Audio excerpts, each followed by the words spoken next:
দুপুর বন্ধুরা, চলো চলে আসলাম আজকের রবিবারের দুপুরের মেনু নিয়ে।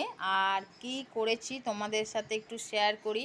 আর সবার প্রথম তো দেখো এখানে যা মানে কড়া রোদ্দুর উঠেছে, দেখছো পুরো একদম 2 দিন 3 দিন বৃষ্টি হওয়ার পরে ভীষণ সুন্দর একটা রোদ্দুর উঠেছে।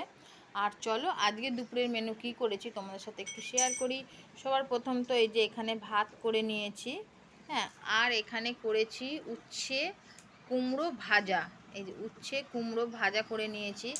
আর একটা বাঙালিদের সবথেকে প্রিয় খাবার হলো এই যে ইলিশ মাছের ঝোল করেছি, বেগুন দিয়ে কালো জিরে ফোড়ন দিয়ে, আর কিছু দিইনি মশলা।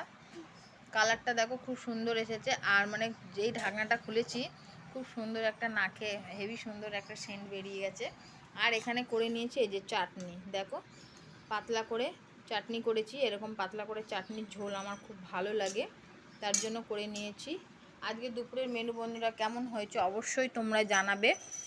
আর কে কে খেতে চাও তাড়াতাড়ি আমাদের বাড়ি চলে এসো, তাড়াতাড়ি। বন্ধুরা ভিডিওটা যদি ভালো লাগে লাইক কমেন্ট শেয়ার করে পাশে থেকো। টাটা।